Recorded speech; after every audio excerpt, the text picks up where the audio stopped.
आपसे ये क्वेश्चन किया जाए ना, आप बताएं कि आपके फालतू खर्चे क्या हैं, तो पता है जवाब क्या आएगा?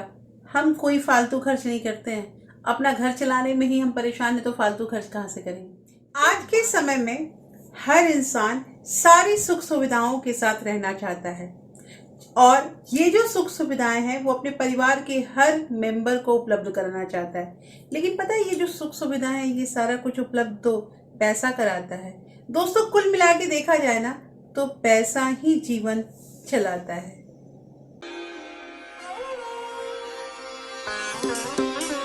Hello everyone, welcome back to my channel real life with Tuku. कैसे हैं आप लोग? आई होप आप बहुत अच्छे होंगे और सेहतमंद होंगे और आप लगातार मेरी वीडियो के साथ भी बने हुए होंगे। दोस्तों, आज की वीडियो में बात करेंगे कि पैसे बचाना तो हमारा काम है, पैसे बचाते भी हैं और पैसे बचा के उन पैसों को निवेश भी करते हैं। ये सारा कुछ सही है, लेकिन फिर भी कुछ कमेंट आए हैं कि दीदी सैलरी कम है, पैसे नहीं है तो पैसे कैसे बचाएं। देखिए, पैसे नहीं है इसके बहुत सारे कारण हो सकते हैं। अब वो हो सकता है कि अलग अलग डिफरेंट घर में डिफरेंट सिचुएशन होती हैं और हर एक लोगों के साथ अलग समस्या होती है, सबके साथ होती है दोस्तों। लेकिन आपको आइडेंटिफाई करना है कि कौन सा समस्या आपके लिए सूट करता है और उस समस्या को दूर करने के लिए आपको क्या करना होगा। दोस्तों, आज की वीडियो में आपको 4 ऐसे तरीके बताऊंगे जिससे पैसे बचेंगे लेकिन तभी बचेंगे जब आप प्रयत्न करेंगे। मेरे बताने से कुछ नहीं होगा, आपको उसको इम्प्लीमेंट भी करना पड़ेगा। दोस्तों, वीडियो स्टार्ट होने से पहले एक नम्र निवेदन है कि अगर आप लोगों ने अभी तक रियल लाइफ विद टुकू को सब्सक्राइब नहीं किया है तो प्लीज सब्सक्राइब कर लीजिए अपने इस चैनल को और साथ में जो बेल आइकन है उसे भी जरूर प्रेस कर दीजिएगा ताकि ऐसे ही इंटरेस्टिंग वीडियो के नोटिफिकेशन आपको मिलते रहे। दोस्तों, वीडियो पसंद आए तो एक लाइक जरूर कर दीजिएगा। तो चलिए स्टार्ट करते हैं वीडियो को। दोस्तों, पहला जो सबसे महत्वपूर्ण कारण है ना वो ये है कि आजकल समय जो है वो पूरी तरह से इंस्टॉलमेंट ईएमआई पे आ गया है। देखिए, आजकल ना हमें थोड़ा भी अहस नहीं लगता है, थोड़ा भी हम सोचते नहीं है किसी भी महंगे से महंगे चीज को खरीदने में।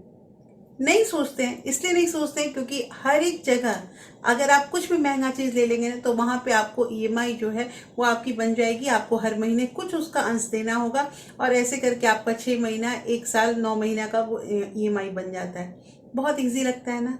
इजी लगता है। हम 1 से 1.5 लाख का भी सामान ले लेते हैं और इजीली उसका 9 महीना, 10 महीना या 1 साल का ईएमआई बना लेते हैं। वो क्या हो गया, कोई बात नहीं, 1-1.5 हजार रुपये एक्स्ट्रा दे देंगे तो, लेकिन हर महीने कुछ ही तो पार्ट देना होगा, ऐसे करके सामान हमारे पास हो जाएगा। सोचते हैं ना? बिल्कुल ऐसा हर मिडिल क्लास फैमिली सोचता है। मैं खुद अपने घर की बात बताऊं तो कि मेरे घर में भी बहुत सारे ऐसे सामान है ना जो ईएमआई पे आए हैं। और ईएमआई पे जैसे जब घर लिया था ना तो घर लेने के बाद बहुत खर्च हो गया था उसके इंटीरियर कराने में। घर लेने के बाद आप समझ ही सकते हो कि हाथ कितना खाली हो जाता है। लेकिन उसके बाद अब एक सिंपल सा, आप समझिए, मेरे पास को टीवी लेना था ना तो टीवी भी मैंने ईएमआई पे लिया था। लेकिन ये वो ईएमआई था जिसमें मुझे थोड़ा भी एक्स्ट्रा पैसा नहीं देना पड़ा और 6 महीने जब टीवी का ईएमआई खत्म हुआ तो मैंने फिर दूसरा एसी लिया। ऐसे कर करके मैंने थोड़ा थोड़ा करके सामान लिया। दोस्तों देखिए, मैं आपको क्या बताऊं, छोटी से छोटी चीज जो होती है ना उसको लेने में हम ईएमआई का यूज करते हैं, लेकिन ईएमआई का अगर यूज करते हैं ना तो उसको थोड़ी सी सावधानी तुम्हें बरतनी होगी। क्यों? क्योंकि हम ईएमआई के चक्कर में ना बहुत बार ऐसी चीजें ले लेते हैं ना जिसकी हमें जरूरत नहीं होती है। अब देखिए, यहाँ क्वेश्चन ये आ सकते हैं कि हर चीज तो हम जरूरत के लिए नहीं लेते हैं ना, कुछ हमारा शौक भी तो होता है। हाँ बिल्कुल, शौक होता है और शौक होना भी चाहिए। शौक ही नहीं रहेगा तो हमारे कमाने का क्या फायदा है। लेकिन दोस्तों, मेरा कहना ये है कि शौक पूरा करते करते कहीं हम ऐसे झंझट में, कहीं हम ऐसे दलदल में ना फंस जाए इस ईएमआई के चक्कर में कि हमारा निकलना नामुमकिन हो जाए। दोस्तों, आइडेंटिफाई कीजिए कि अभी आपके घर में किस किस चीज का ईएमआई चल रहा है और अगर आपके घर में किसी भी चीज का ईएमआई नहीं है, आपने अभी तक कोई ईएमआई, कोई लोन में नहीं है, तो मुझे कमेंट करके बताइएगा क्योंकि आपसे ज्यादा भाग्यशाली कोई नहीं है। अगर आप किसी भी तरह का लोन दे रहे हैं, home loan, car loan, personal loan, तो फिर दिक्कत होती ही होती है। अक्सर मैंने वीडियो में ये चीज कहा है कि सेविंग जो होती है ना वो बहुत इंपॉर्टेंट है, लेकिन अगर आप सेविंग कर रहे हैं तो सबसे पहले सेविंग करके अपना जो भी आपका लोन है, जो भी आपका कर्ज है, उसको उतारिए। देखिए, एक बार जब कर्ज उतर जाएगा ना उसके बाद आप समझिए कि सारे पैसे जो आप सेविंग कर रहे हैं वो आपके पास इकट्ठा हो जाएगा। और आप अगर बिना लोन भरे हुए सेविंग करते जा रहे हैं और आपका लोन जो है वो धीरे धीरे वो भी बढ़ता जा रहा है, फायदा क्या है? एक दिन सारा पैसा क्या उससे ज्यादा आपको इंटरेस्ट भी देना पड़ेगा और तब जाके लोन खत्म होगा। इसलिए टाइम टू टाइम अपना ये काम भी खत्म कर ही देना चाहिए। दोस्तों कहना यहाँ पे ये है कि अगर जरूरत नहीं हो तो इंस्टॉलमेंट को बंद कीजिए, ईएमआई को बंद कीजिए और वही सामान घर पे लेके आइए जिसकी आवश्यकता है। कुछ लोगों का ये भी कहना होता है ना कि पैसे बचाने की जरूरत ही क्या है, जब सारा काम हो रहा है, सारा कुछ इजीली हमारा जो है वो स्मूथली चल रहा है, फिर हम पैसे क्यों बचाएं। तो दोस्तों अगर आप पैसे नहीं बचाएंगे ना तो भविष्य में आपको दिक्कत आ सकती है। कहने का मतलब ये है कि कभी कभी ऐसा भी होता है ना कि हम पैसे बचा रहे हैं, हम अपने पैसे बचा के अपना काम कर रहे हैं, या हम नहीं बचा रहे, हमारा सारा काम हो रहा है ना, कोई बात नहीं, भगवान देख रहा है ना, सबका मालिक एक है और भगवान हमें देगा ही, यही सोचते हैं ना। लेकिन पता है दोस्तों, अगर आप चाहते हैं कि आपकी लाइफ अच्छी हो जाए, आपको किसी के सामने हाथ नहीं फैलाना पड़े, तो आपको पैसे तो बचाने ही होंगे। अब देखिए, जब पैसे होते हैं ना, अच्छा हाँ, ये एक और चीज कि लोग कहते हैं ना कि पैसों के पांव होते हैं, पैसे कभी टिकते नहीं है, पैसे जो है अपना जगह खोज लेते हैं। बात बिल्कुल सही है, लेकिन ऐसा नहीं है कि अगर आज आपके पास पैसे हैं तो वो पैसे कहीं दूसरे चले जाएंगे। आपको उन पैसों का कद्र भी तो करना होगा। मैंने कई लोगों को देखा है ना कि पैसे आते हैं तो उसके बाद वो काबू में नहीं रहते हैं, वो दनादन दनादन खर्च किए जाते हैं, किसी को भी पैसे दिए जाते हैं।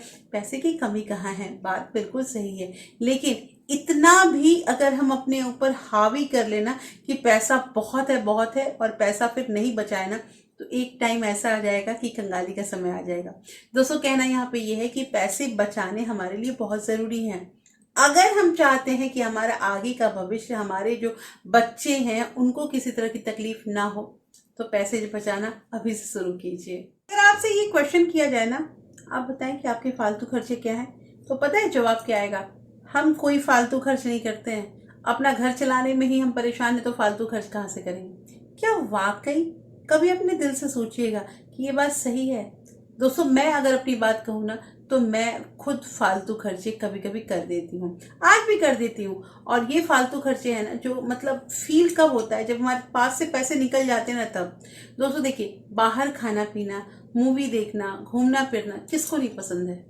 मुझे तो पसंद है, लेकिन मैं ये करती क्यों नहीं हूँ? रीजन ये है कि जब बाहर जाके खाते पीते हैं ना, तो उसमें कम से कम मैं मिनिमम अमाउंट की बात कर रही हूँ कि 1,500 से 2,000, अगर अपना परिवार है तो इतना तो लग ही जाता है। 2,000 रुपये हमने एक टाइम के पैसे मतलब खाने में खर्च कर दिया, जहां तक कि 2,000 में हमारे एक महीने का जो राशन तो नहीं बोलूंगी, सब्जी आ जाती है। और वो सब्जी जो है वो हमने एक टाइम में जाकर मतलब कि खा लिया। तो देखिए कितना दिक्कत होता है और कितना हम सोचते हैं, उस समय सोचते हैं ना जब पैसे हमारे जेब से निकल जाते हैं। मेरे साथ कई बार ऐसा हुआ, पता है, कई बार मैं कुछ चीजें ऐसे लेकर आ जाती थी ना दोस्तों, जो मैं फिर सोचने लगती थी कि उस चीज को मैं रखूं या फिर मतलब मैंने सही किया, यही मतलब कि उधड़-बुन में लगी रहती थी और मेरे पैसे ऐसे करके नहीं टिकते थे। हाँ, मैं अपने पैसे तो बचाती ही थी, लेकिन बचाए हुए पैसे को मैं खर्च भी मेरे बहुत जल्द हो जाते थे। इसके लिए एक ही उपाय किया ना मैंने, कि मैंने कैश जो है वो अपने पास रखना बंद कर दिया। हाँ दोस्तों, कैश रखना बंद कर दिया, क्योंकि पता है कैश में रखती थी तो अपने आप पैसे खर्च हो जाते थे। तो मैंने कैश रखना बंद कर दिया और मैं इतना ही पैसा लेती थी ना, और उसके लिफाफे बना लेती थी। जैसे मुझे दूध को देना है तो दूध का लिफाफा अलग होता था, आटा का लिफाफा अलग, इवन जो चीनी का जो लिफाफा है वो अलग रहता था। और ये सारे जो लिफाफा है ना, ये जो तरीका मैंने स्टार्टिंग में आजमाया था, जो मैंने कई सारे आप लोगों को वीडियो दिए भी हैं, तो स्टार्टिंग में जो अपनाया था ना, वो मेरे को बहुत बहुत फायदा हुआ उससे। और उससे मेरा साइड का साइड जो है, मैंने जो रेकरिंग खोला था, उस रेकरिंग में पैसा जमा होता गया, मुझे पता नहीं चला। और पता तब चला ना जो दोस्तों, जब मुझे ये घर लेना था और मुझे डाउन पेमेंट करना था, तो मुझे पता चला कि अरे इतने पैसे कैसे हो गए, मैंने तो कभी भी उस पैसे में मतलब उस अकाउंट में पैसे नहीं डाले। पता तब चलता है ना जब एक अमाउंट हो जाता है। यही तो खासियत होती है पैसे बचाने की। और ये जो मैं आपको तरीका ये सब बताती हूँ ना दोस्तों, इन सारी चीज को इम्प्लीमेंट कीजिए। देखिए, अगर जब आप ही सोचने लगेंगे ना कहाँ से पैसे बचाएं, कैसे पैसे बचाएं, अगर ये सब सोचने लगे ना, डेफिनेटली पैसे बचेंगे। लास्ट का पॉइंट यहाँ पे ये है दोस्तों कि कभी क्या आप लोगों के साथ भी ऐसा होता है कि प्रेस करने के लिए आपने मतलब बाहर अपने कपड़े दे रखे हैं, या फिर मतलब कोई भी छोटी चीज़ के लिए आप जो है अपना काम खुद नहीं कर रहे हैं, आपने साफ सफाई के लिए मेड रख रखी होगी। देखिए दोस्तों, अगर मैं मेड की बात करती हूँ ना, तो ये उन लोगों के लिए बहुत ज़रूरी है जो मतलब जिनको उठने बैठने में दिक्कत है। उन लोगों के लिए अगर मेड है तो बहुत अच्छी बात है। लेकिन अगर हम मिडिल क्लास फैमिली अपना काम खुद ही नहीं कर पाएंगे ना, तो आगे हमारा शरीर, हमारा घर कैसे चलेगा। देखिए, पैसे बचाने हैं ना, तो हर एक छोटी छोटी चीज़ जो है ना, उसको बारीकी से समझनी ही पड़ेगी। और पता है, हम बहुत अच्छा लगता है जब मान लीजिए कि आपके मतलब अकाउंट में आपको अचानक से एक मैसेज दिखे कि 10,000 रुपया आपका जो है वो क्रेडिट हुआ है। कितनी खुशी होगी, होती है ना खुशी। तो इसलिए कद्र कीजिए, वैल्यू कीजिए पैसों की। और हाँ, पैसे जो होते हैं ना, वो ऐसी चीज़ है कि अगर आप सम्मान कीजिएगा, आप इज्जत कीजिएगा, तो वो और आपके घर में आएगा ही आएगा। तो दोस्तों, कैसी लगी आज की वीडियो मुझे जरूर बताइएगा। होपफुली ये वीडियो आपको अच्छी लगी होगी। अच्छी लगी तो प्लीज लाइक शेयर सब्सक्राइब जरूर कीजिएगा। और हाँ, अगर आपके किसी फ्रेंड्स और फैमिली को ऐसे वीडियो की जरूरत है ना, तो आप इसे ज्यादा से ज्यादा शेयर भी कर सकते हैं। फिर मिलती हूँ ऐसे ही इंटरेस्टिंग वीडियो के साथ। तब तक अपना प्यार और सपोर्ट बरकरार रखिएगा। Thank you. Thanks for watching.